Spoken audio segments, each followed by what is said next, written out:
Uma escritora a passar pelo luto do filho está com um bloqueio criativo. Um multimilionário suspeito de assassinar a mulher muda-se para o seu bairro. Uma amizade improvável vai aproximar duas duvidosas personagens em mais um thriller da Netflix. O Monstro em Mim traz Claire Danes de Homeland de volta aos grandes papéis. Mas será que este jogo do gato e do rato é suficiente para nos deixar colados ao ecrã? Olá, eu sou José Paiva Capucho, crítico de cinema e televisão. E eu sou o João Torres, escritor. E sejam bem-vindos a mais um episódio de No Último Episódio. Se gosta de ouvir podcasts, conheça a oferta que o Expresso tem para si. Da política à economia, ciência e cultura, passando pelo desporto. Entrevistas marcantes, análises e perspectivas que fazem a diferença. Ouça em expresso.pt e nas principais plataformas de podcast. Expresso. Liberdade para pensar. João, és aqui o meu segundo escritor no último episódio e eu acho que tem sido bastante interessante para mim ter um outro lado, o lado da escrita, que é sempre importante. As pessoas já devem estar fartas de me ouvir a falar sobre isto, mas de facto que o Monstro em Mim também é um exercício de escrita, sobretudo porque é um exercício de escrita de thriller, que nós é aquela velha máxima de parece que já vimos isto em algum lado. Esta série faz-me lembrar, por exemplo, uma série muito conhecida que é o The Jinx, sobre um grande mogul multimilionário de Nova Iorque que é suspeito de assassinar 3 pessoas, mas é um documentário. Exatamente, aqui é uma ficção. E pronto, basicamente a história é muito simples. Tens uma escritora que se planta ao lado do multimilionário suspeito de matar a mulher, e há aqui uma espécie de sedução tóxica entre os dois, à procura de uma espécie de banho de sangue. Eles falam muito do banho de sangue. Parece que são duas personagens que precisam uma da outra, mas são muito diferentes. Eu, quando te convidei para o podcast, tu referiste esta, imagino que não tenhas assim tanto tempo para ver séries, mas estou bastante curioso para perceber porque é que te prendeu de alguma forma uma série como esta, e que está a prender, pelos vistos, muita gente. Eu não tinha esta série escolhida para esta segunda temporada e portanto é interessante chegarmos a este ponto quase no final do ano e falarmos sobre o Monstro em Mim. Diz-me. Olha, já obrigado pelo convite para estar aqui. Eu acho que é muito... eu acho que as melhores séries de televisão, as melhores histórias estão nos livros, e isso é uma crença minha desde há muito tempo, e como também às vezes trabalho em séries de televisão, acabo por comprovar isso, né? E os melhores escritores de séries normalmente são pessoas que ou estiveram ou estão ligadas ao romance enquanto género, não é? Enquanto género literário. E esta série do Monstro em Mim parece que foi adaptada de um livro. Não foi, acho que não foi. Não, também segundo o que fui ver, não. E eu acho que isso é interessante, o parecer que foi, não é? Aquilo podia muito bem ser um romance. Depois tem uma coisa engraçada que é muito pouco. É pouco Netflix, no sentido em que tem um corredor cinzento grande, não é? Em que ou seja, o que eu quero dizer com isto é não é bom e mau, nem preto e branco, nem há protagonista e antagonista muito definidos, não é? Eles, como tu disseste, eles precisam um do outro, e tanto ela como ele são criaturas. Quando a série chama-se O Monstro em Mim, The Beast in Me, The Beast in Me, não é? The Beast in Me, sim. Mas, e são os dois. Eu acho que isso é interessante, a tua protagonista ser tão falhada como o antagonista, não é? E ele é um multimilionário, ou bilionário, que tem um passado obscuro. Não se percebe se ele matou a mulher, se não matou a mulher, mas há suspeitas grandes sobre isso. E ela é uma mulher que é escritora, que teve um grande sucesso. Sim, com um livro sobre o pai, não é? Um livro sobre o pai, uma mulher gay, de uma certa idade, naquele contexto social. E é uma personagem interessantíssima, e nós, ao mesmo tempo que vamos acompanhando, no primeiro episódio torna-se logo notório. Há uma cena que eles têm um diálogo muito interessante num restaurante. Estão os dois a jantar, não sei o quê, e tu começas a ter afinidade com ele mais do que com ela. Eu acho que isso é muito bem feito, porque não é fórmula, não é aquela coisa de há um que é mau e ela que é boa. Why are you here? Did you kill her? What do you think? Niall Jarvis moved in down the street from me. Maybe my next book should be about him. The whole world thinks they know what happened, but I didn't kill my wife. People just want gossip and carnage.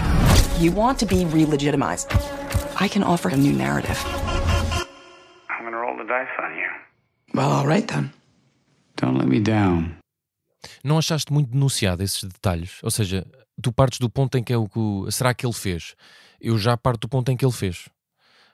E isso a mim às vezes tira-me um bocadinho do espectro até das duas personagens. E eu acho que ele, que é interpretado pelo Matthew Rhys, que é muito conhecido sobretudo pela série The Americans, mas por outros papéis, nós estamos a falar de dois grandes atores. Eu acho que ele acaba por lhe fazer demasiada sombra quando estão os dois juntos. Eu acho que isso sim, tira-me mas acho um que isso é bocadinho. propositado, sabes? Ok.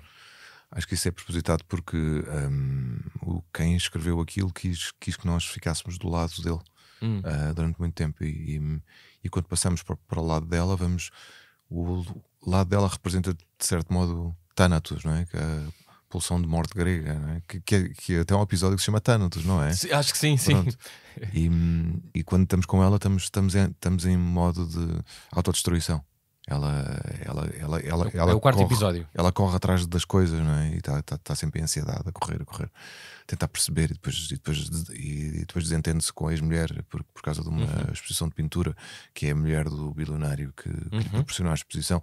Daquilo tudo tem um lado de o nosso protagonista ser muito a nossa protagonista é de pouca confiança, não é? E isso tem a ver com um estilo de narração que começou talvez com Melville, talvez mais com Cervantes até. Certo. Acho que Cervantes é a primeira vez que tu tens uma narração no que se chama a literatura, que começa ali por 1600, não é? depois de todas as coisas de cavalaria e os romances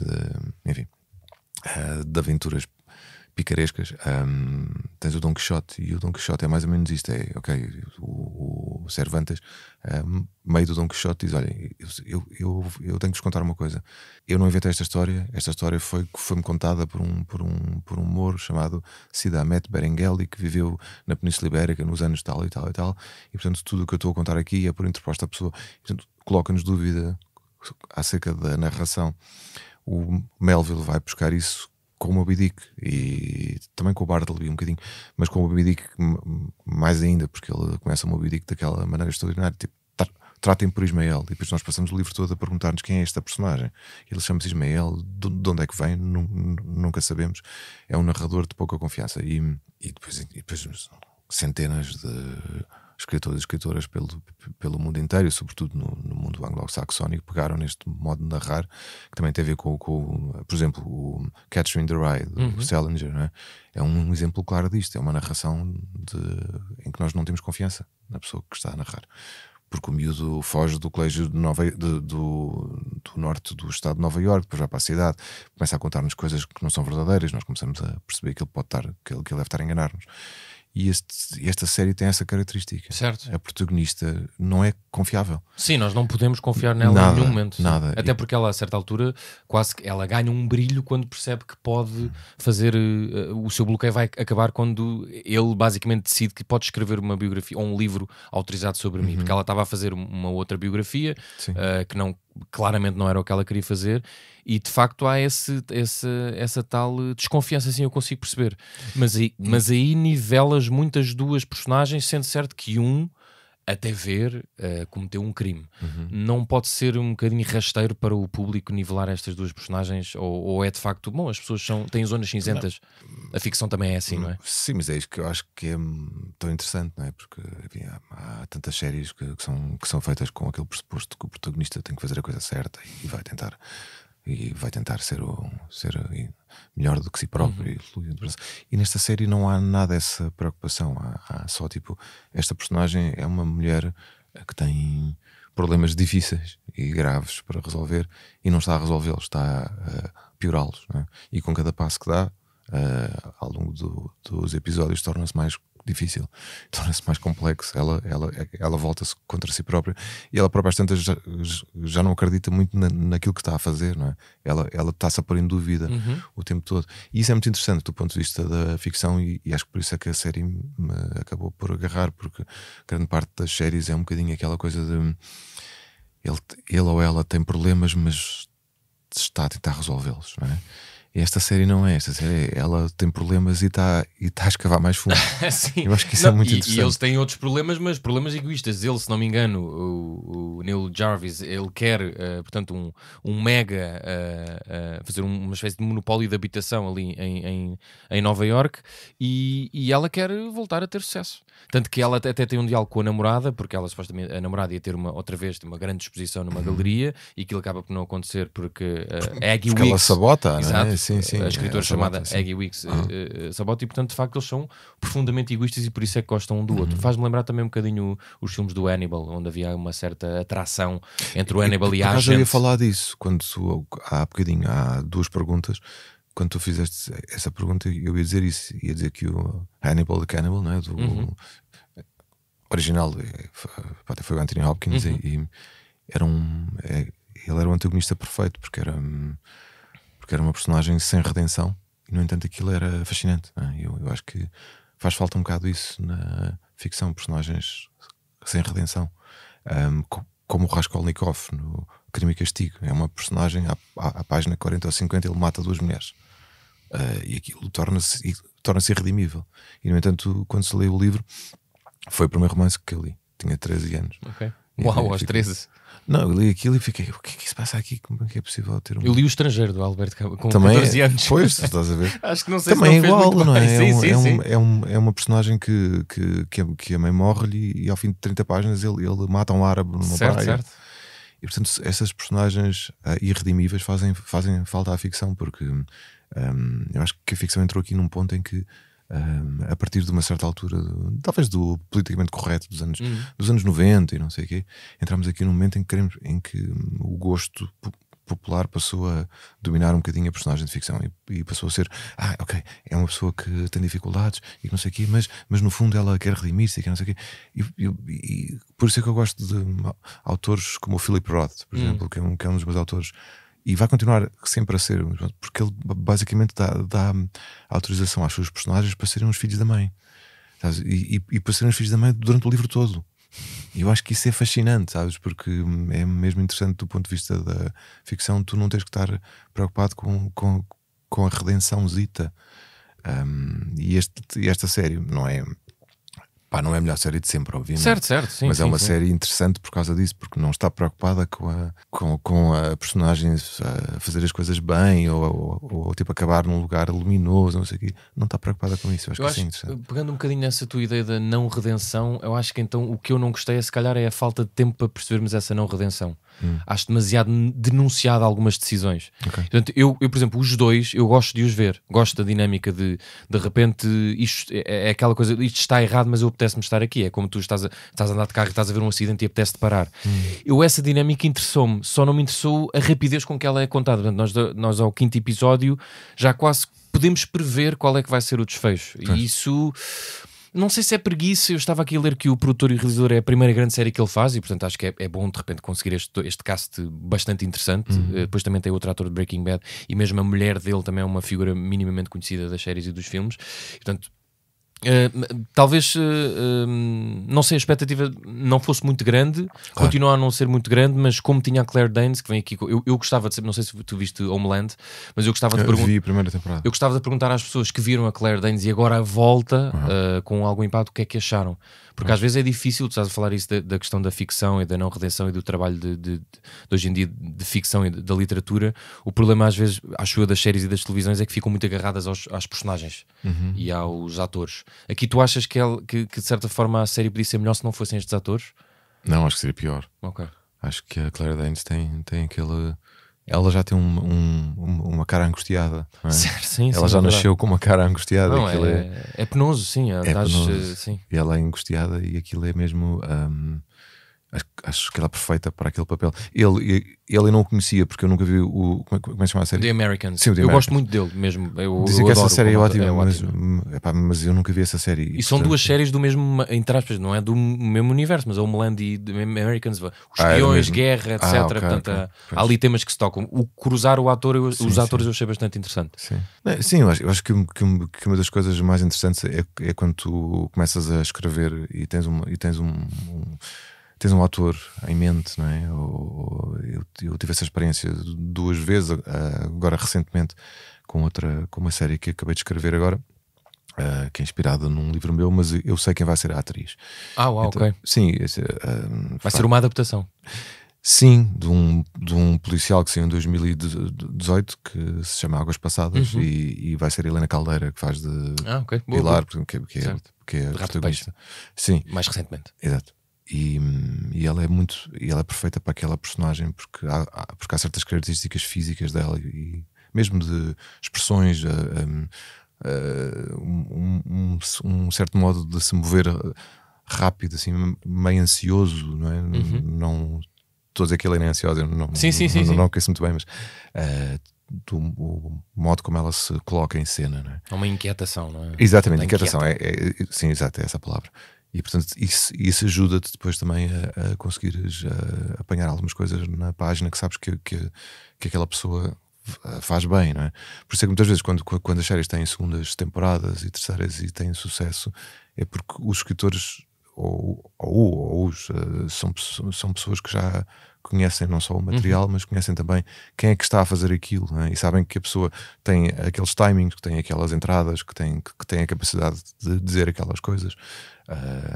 E isso ajuda bastante. Quando não tens ator e estás a escrever no vazio, as coisas são um bocadinho mais difíceis.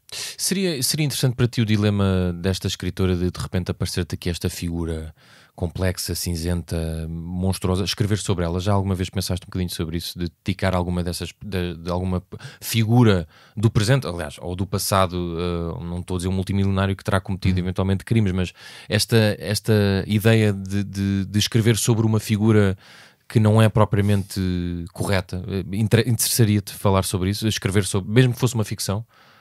Sim, eu acho que todos os meus livros são sobre figuras que não são corretas, não é? Não.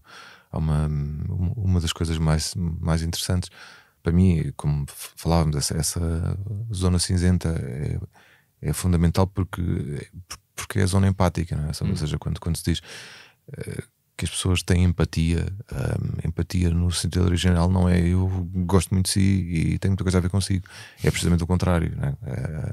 Tem empatia aristotélica que depois leva à análise da narrativa na poética ou da dramaturgia, porque na altura não havia livros, não é?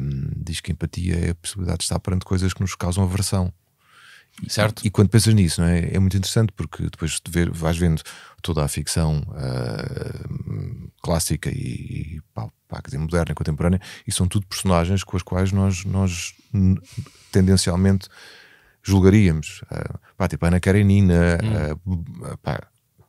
Bovary, o Lolita, não é? São todos, o Dom Quixote, o Moby Dick, enfim, todos os grandes clássicos são personagens ou protagonistas que patinam na zona cinzenta do errado, do que hoje em dia se chamou errado, não é? As coisas que não devemos fazer. E por isso é que a ficção depois cria esse lado de eu dar-me na contradição de estar a torcer por alguém que eu, em princípio, não deveria do ponto de vista racional, eu julgaria, não é? Como esse bilionário, não é? Como já não lembro do nome dele. O Neil Jarvis. Exato, o Neil Jarvis. Uma espécie de Elon Musk, se quiserem. O tipo é fascinante ao mesmo tempo, não é? Porque ele tem uma maneira de ser, tem um lado sedutor. E ele denuncia muitas vezes isso. Ele diz mesmo: nós estamos aqui, nós temos uma certa atração, não é? É muito desconcertante. Ele é uma figura desconcertante. E acho que isso é interessantíssimo, sabes? Porque como politicamente correto começou como já vamos com 30, 40 anos disso, e nos últimos tempos tem-se tornado mais aceso, não é? Por causa de todas as conversas sobre os limites da própria ficção. Não sei se sabes disto, mas nos últimos anos reescreveram-se livros. Houve livros clássicos que foram reescritos porque as editoras tiveram quase uma imposição por lado das plataformas mais de esquerda radical, woke, etc., que aqueles livros não Mas espera, estás a falar de clássicos que foram reescritos como clássicos assim? da literatura. Mas dá-me um exemplo. Não especificamente. Não sei os exemplos, mas sei que houve vários que foram reescritos porque havia coisas que não são bem de dizer hoje em dia. E isso não é sequer um aviso, é mesmo reescrito. Não, foram mesmo reescritos. Depois acho que isso parou entretanto. Mas houve ali uns anos em que isso estava a acontecer. E as editoras, nós estávamos todos a ficar um bocado preocupados porque, enfim, tu precisas de ter essas coisas até para depois veres a progressão que nós fizemos em continuidade. Olha, neste livro, em 1700 e troca o passo, as mulheres eram tratadas como se fossem não sei o que mais. Certo. Olha o percurso que nós fizemos até 2025 e de repente as coisas mudaram. Precisas de ter esses registros históricos, não é? Estar a apagar o passado ou estar a reescrever o passado é uma coisa tipo orwelliana, não é? E está lá escrito 1984. Essa coisa acontece quando há uma ditadura de gosto e de julgamento e de opinião e não sei o quê. E portanto eu acho que estamos um bocado a sair desse lugar um bocadinho sinistro e entrar outra vez em sítios onde na ficção nós podemos ter personagens que são assim, né? Como e o Monstro a mim, para ti, simboliza um pouco isso. Queria um último tema que é, há muita gente que diz que a série é atual porque fala da dinâmica predador-vítima quando nós vemos tantas pessoas em lugares de poder, ou em lugares de destaque, ou em lugares políticos como o Trump, ou agora os mais badalados cheios do Epstein. Há muita gente que diz, não, ainda bem que esta série veio porque o vilão representa todas estas personagens e portanto há aqui uma conversa sobre o que é que um predador pode fazer. Esta ideia faz-te sentido ou estamos a extrapolar um sentido para uma série que hoje em dia se faz muito, não é? O que é atual, o que é necessário, o alerta, o que é que tens que ver? Eu às vezes irrita-me um bocadinho isso porque estraga um bocadinho a magia da ficção, mas já agora pergunto. Eu não tenho certeza se vejo o antagonista assim, não é? Mas acho que ele tipo, certamente que tem esse lado predador, mas ela também tem. Essa é que é a questão interessante, não é? Ela preda sobre ele porque de repente e também com o apoio da sua editora vê nele a possibilidade de escrever um livro que a traz de volta para o sucesso que ela teve. Portanto, acho que essa ideia de predador eu percebo o lado que associa o Neil Jarvis às figuras meio sinistras que nós temos hoje em dia, os Trumps e os Elon Musk e o J.D. Vance e aquela malta toda da Casa Branca, que são pessoas com as quais uma pessoa não deve ir almoçar, em princípio. Mas, não naquele restaurante como na série, não é? Se calhar provavelmente não iríamos almoçar com eles. Sim. Mas também acho que a série é interessante nisso porque mostra como a protagonista também tem esses instintos, não é? E basicamente eu acho que é uma coisa interessante ali que é, não há pessoas impolutas, não existem, não é?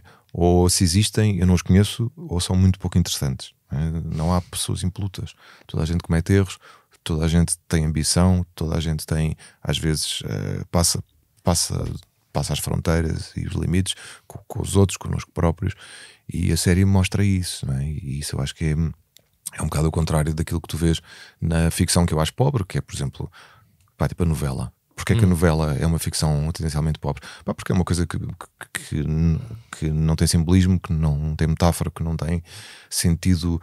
É muito literal. Não tem sentido ulterior. E tipo, a novela vem da radionovela, que as nossas avós e bisavós ouviam, não é? E estavam sempre a repetir a mesma coisa. Traíste-me com não sei quantos, não sei o quê, como é que foste capaz e não sei quantos. Não desperta os outros sentidos. E portanto estamos todos no nível da literalidade, não é? E por alguma razão as pessoas de antes, quando viam os atores de novela na rua, iam ter com eles, como é que você foi capaz de fazer aquilo? Confundindo o ator com a personagem, porque é literal, não é?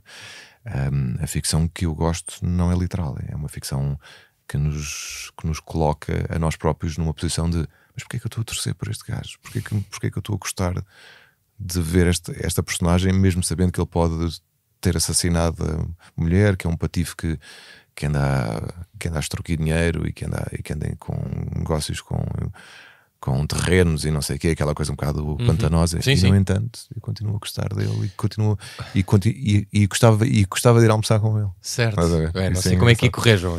Não sei se te ia correr bem. Eu penso que poderá vir aí uma segunda temporada, já ali, não sei se vai acontecer ou não. Tinha uma última questão. O retrato de escritor/escritora é fidedigno? Há escritores assim, ou achas que há ali algum exagero, com uma infabulação, romantização do que é hoje em dia o escritor? Eu não conheço nenhum escritor nem escritora que tenha uma casa daquelas. Essa foi a minha primeira questão. E depois ela fica muito chateada com o problema dos canos e diz que não tem dinheiro, mas depois tem uma mansão gigante. É um bocadinho absurdo essa parte. É um bocado, mas tu percebes que aquilo está em decadência e que ela quer vender, e até há um telefonema qualquer em que ela é suposto, em que alguém tenta convencer a vender a casa. Mas quer dizer, mesmo que ela tivesse ganho o Pulitzer, não é, dava para aquela mansão. Exatamente. Não é? Ela ganhou, mas penso que terá ganho o Pulitzer. Sim. Mas não é suficiente para ter uma mansão daquelas. Não conheço nenhum escritor que tenha uma mansão daquelas.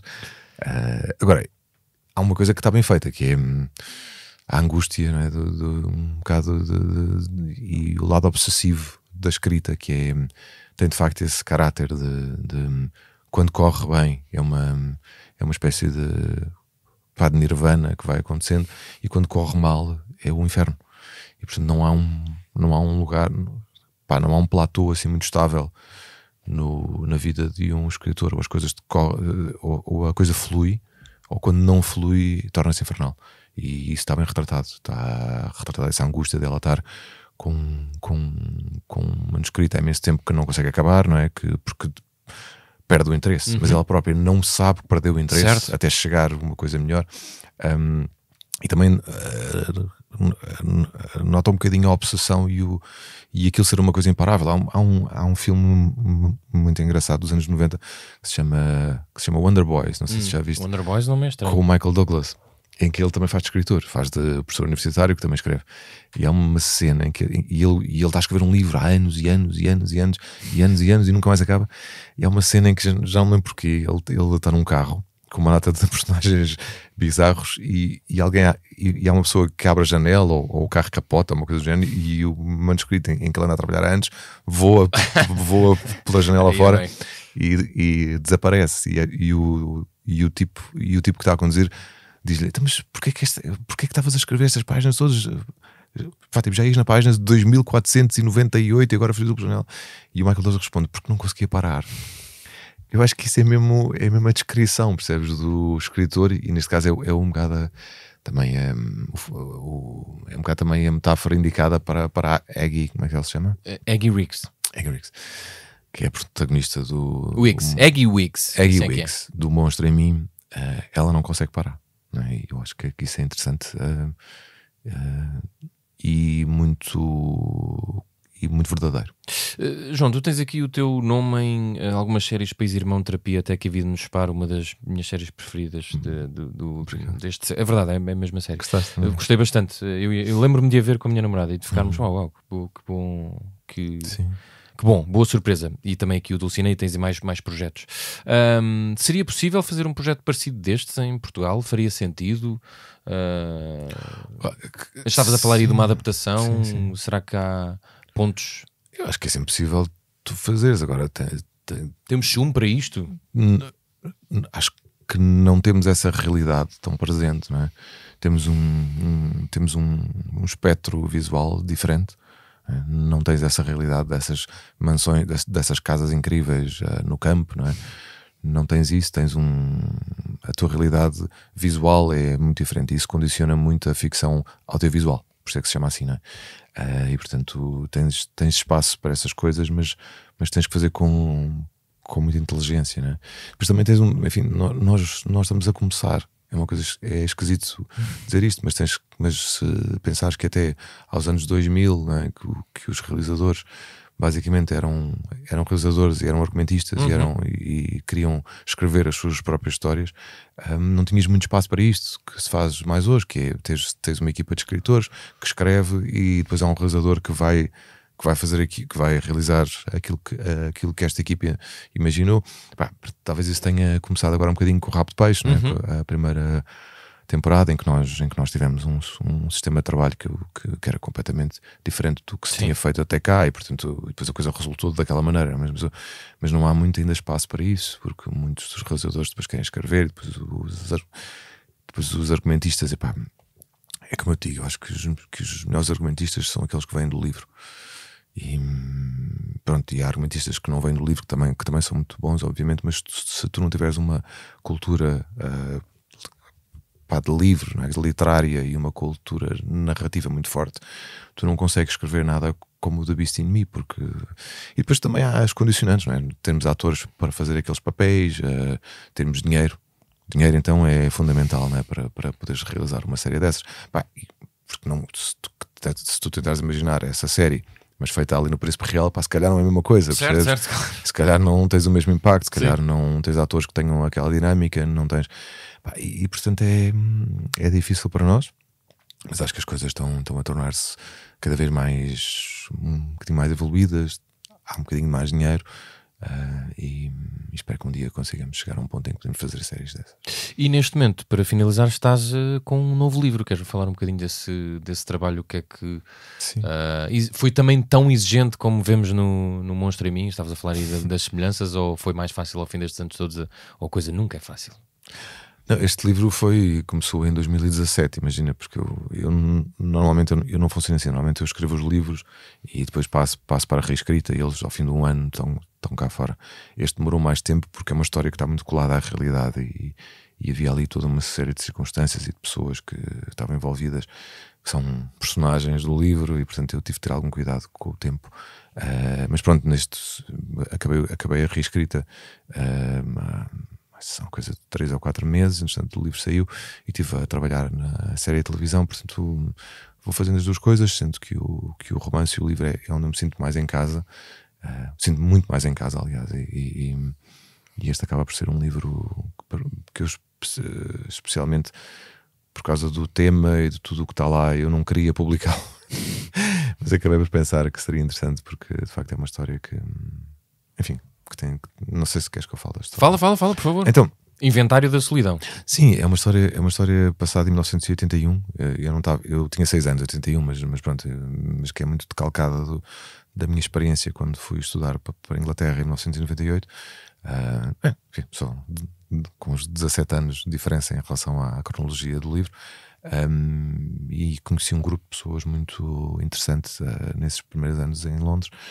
Éramos todos estudantes, e o livro conta a história de um estudante de 20 e poucos anos que vai estudar para a Inglaterra, para Londres, para uma Londres dominada pelo thatcherismo, que tinha acabado de chegar ao poder, não é?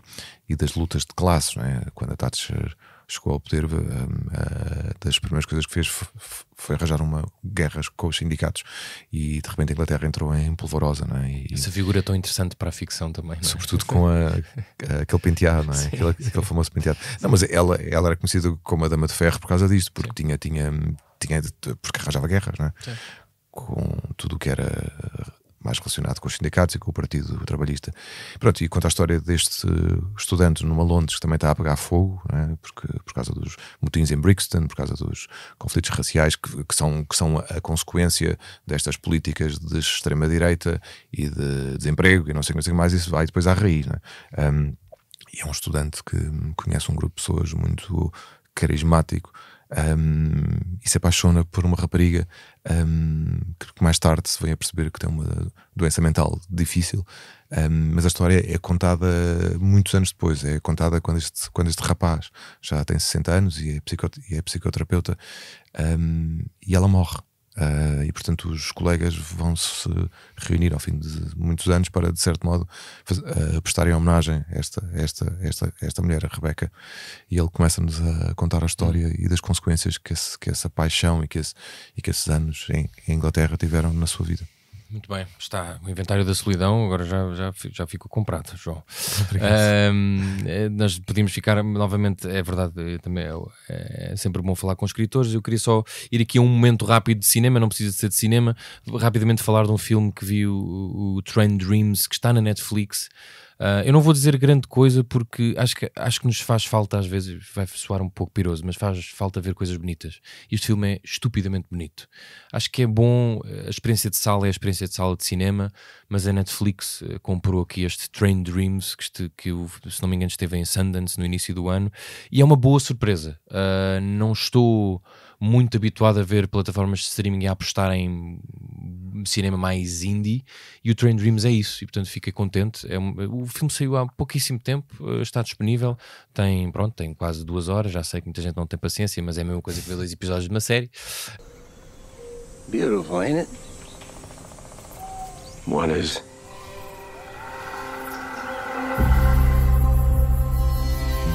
I didn't think you'd be on this soon. Well, I just couldn't stop walking until I got here. What are you thinking about? I was thinking that we ought to get married.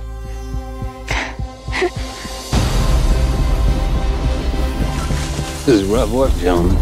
Not just on the body. We just cut down trees that have been here for 500 years.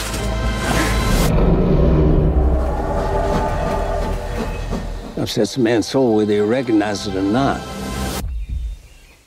Fica aqui a sugestão. Não sei se tens alguma sugestão, não precisa de ser de cinema, se for de cinema melhor, mas pode ser de outro livro ou de outras coisas que tenhas visto, o que tu quiseres, só mesmo para terminarmos a nossa conversa. Eu tenho memória de passarinho. Ou o que é que tens visto além de o que é que eu vi monstro? ultimamente? Está a pensar, já que estamos a falar de séries, o que é que eu vi? Vi esta série, mas também vi... já sei. O último livro do Dennis Lehane, que se chama Small Mercies. Passa-se em Boston nos anos 70 durante uma vaga de calor e é um thriller, e a protagonista é uma mãe de uma família com 3 filhas, e é um livro fascinante. E o Dennis Lehane escreveu Mystic River, que depois deu um filme bastante conhecido nos anos 90, mas este livro é mesmo bom. Não sei se está traduzido em português, mas se não está, deve estar aí a chegar. Deve estar a chegar. Muito bem. João, obrigado. Obrigado, interessante. Obrigado. Nós voltamos para a semana com mais um episódio de No Último Episódio. No Último Episódio é um podcast do Expresso, com sonoplastia de Gustavo Carvalho, edição de João Reis, coordenação de Joana Beleza e direção de João Vieira Pereira. Podem ouvir todos os episódios em expresso.pt ou na vossa plataforma preferida, onde podem subscrever e avaliar o podcast, bem como dar-nos o vosso feedback.